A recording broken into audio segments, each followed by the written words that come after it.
This is Mac OS Ken. Another analyst gets turned on to Apple Vision Pro. Developers get a new round of OS betas, and notable names returning to Apple TV Plus.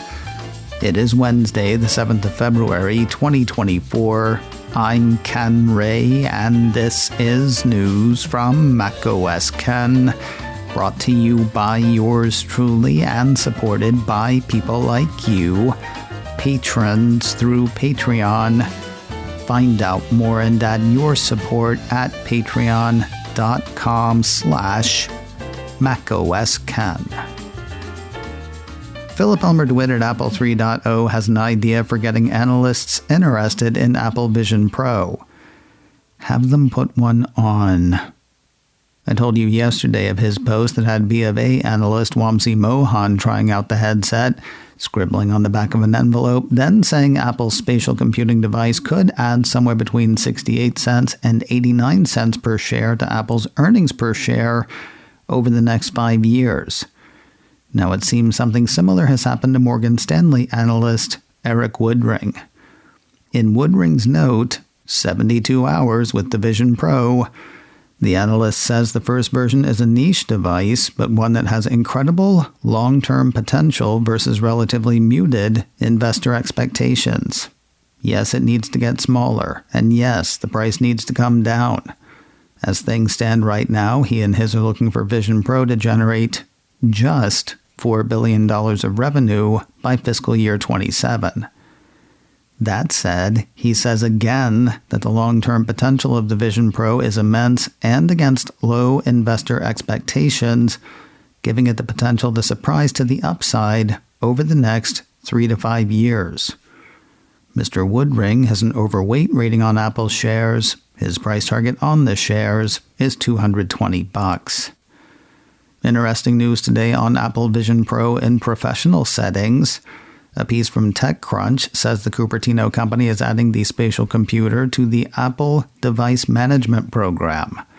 The report says that inclusion means an organization's IT department can manage Vision Pro the way it manages iPhone, iPad, the Mac, and the like, including easy activation when employees onboard or get new devices. That support is turned up in the first developer beta of visionOS 1.1, which I'll tell you more about in a bit. A hospital system in San Diego is looking into uses for Apple's headset in medicine. A piece from Apple Insider says Sharp Healthcare has established the Spatial Computing Center of Excellence.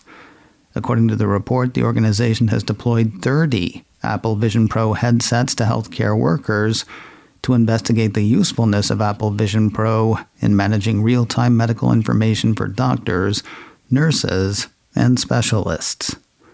For something less aspirational, more now, a piece from Mac Rumors says Cisco's Webex has gone live for Apple Vision Pro. This is not a port of an iPad app. Built from the ground up for the headset, a blog post on the app says it takes full advantage of the capabilities built natively in the visionOS.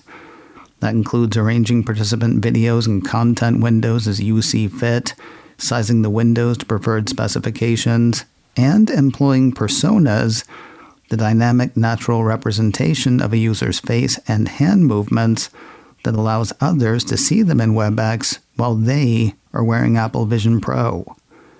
While packed full of newness, existing Webex features have made the move to the headset, including AI noise removal, real-time translations, closed captions, and live polling. There is a very short demo on YouTube for people who want a sneak peek. Webex for Apple Vision Pro is available now in the App Store for the headset.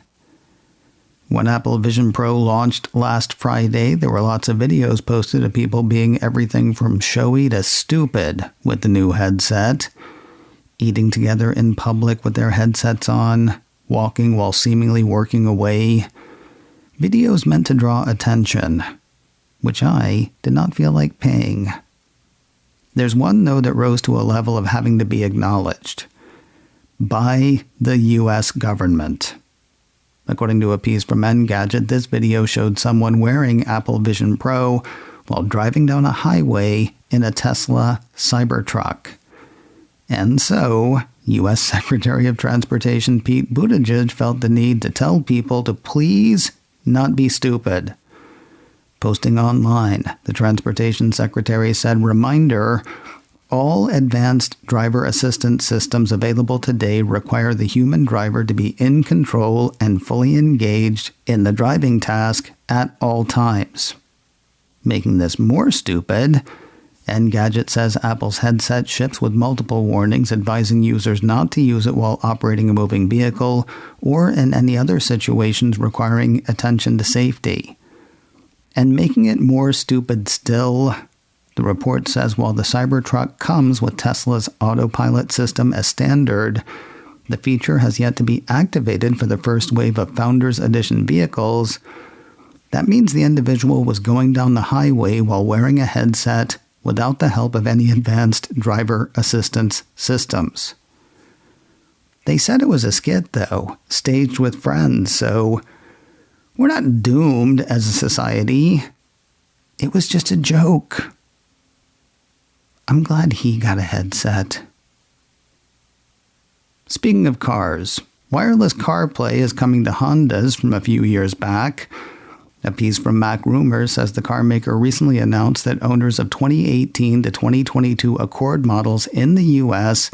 are now eligible for a wireless Apple CarPlay upgrade option. Yay! For a fee. Boo. The report says the update can be completed at any Honda dealership in the U.S. for a suggested price of $112 plus a labor fee, according to the announcement. Mac Rumor says the upgrade also includes wireless Android Auto. The second betas of iOS and iPadOS 17.4 have been seeded to developers, according to a piece from Mac Rumors. The same site says same goes for macOS Sonoma 14.4, watchOS 10.4, tvOS 17.4, and, as mentioned earlier, the first developer beta of visionOS 1.1. That last one brings a really convenient change to Apple's headset. In addition to the device management support mentioned earlier, a piece from 9to5Mac says the visionOS 1.1 beta brings an option to reset the device if the owner forgets the passcode. You may remember this story from yesterday that had people in such a predicament having to either take their headset back to the Apple Store or send it off to Apple Care to have the device reset. Based on code it spotted, 9to5Mac says resets should be a do-it-yourself thing when the OS update is released. According to the site, a system alert spotted in the code says, "This Apple Vision Pro is in security lockout. You can wait and try your passcode again, or you can erase and reset this Apple Vision Pro now." If that sounds too easy and too tempting for thieves, fear not. It's worth noting that Vision Pro has activation lock according to the report, so you'll still need your Apple ID password to reactivate the device. Also turning up in the visionOS developer beta, refinements to Persona. A piece from Mac Rumors says immediately after installing the update, users are prompted to recapture their personas to get the latest appearance updates. The piece says the new versions generally appear to be more detailed and lifelike. Valentine's Day is 1 week from today. If you've got an SO or so expecting something, let this serve as your reminder. Valentine's Day is 1 week from today. Also, while making time for hearts and flowers, make time for your own heart with the next activity challenge for Apple Watch. February is Heart Month, according to a piece from Mac Rumors. This Valentine's Day, says an upcoming Apple Watch message, it's all about heart. Close your exercise ring on the 14th of February to get this award. That award being a virtual medallion and some animated stickers for iMessage, pictures, and so on. Seriously, though, don't forget that special someone. News of notable returns to Apple TV+. If you were a fan of the Idris Elba series Hijack, good news for you. While you would think that story was done, a piece from Cult of Mac says Elba and his character Sam Nelson will be back for a high-octane second season. Season 1 has Elba Sam stumbling into a hijacking, according to the Cult. Though I've not seen it, description said he used his skills as a corporate negotiator to help deal with the situation and bring the plane in safely. I assume it worked because now we're talking about a second season. Asked about the possibility of a sequel before, Elba said, "We've thought about it, obviously, and that is really challenging. It's something that you're like, wow, how would you do that and it not be completely ridiculous?" I don't know. Could be as successful as the Die Hard films. Of course, you could end up with the whole Highlander thing as well. I'd like to say the Cupertino streamer wouldn't make anything bad, but boy, the reviews for Argyle have not been great. But I digress. Few details on the second season of Hijack. Elba is in, Apple is in, and that's about all we know for now.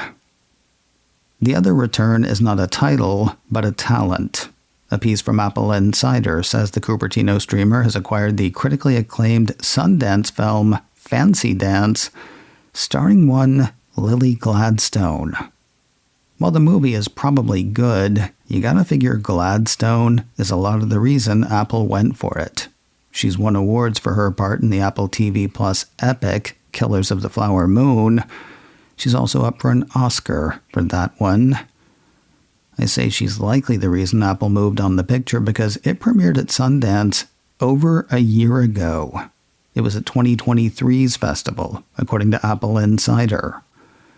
As for what it's about, the piece says Fancy Dance follows Jax, an indigenous woman who has been raising her missing sister's daughter, Rocky, on a reservation in Oklahoma.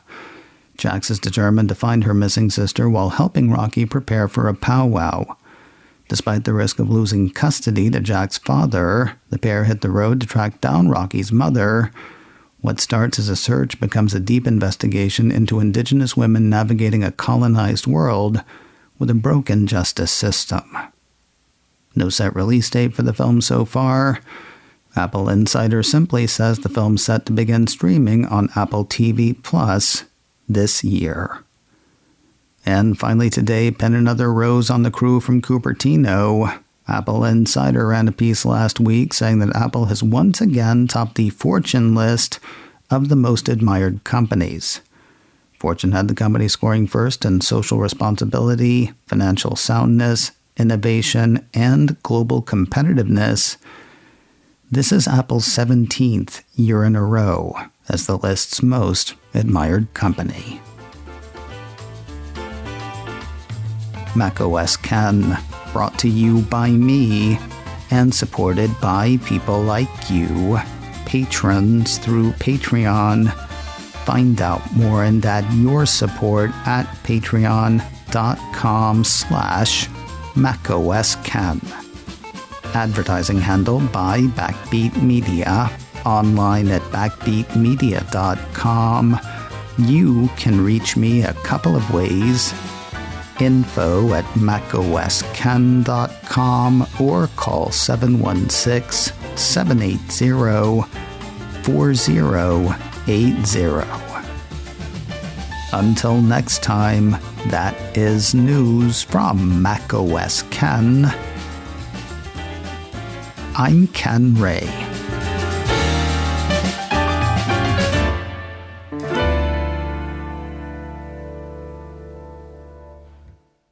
Ciao.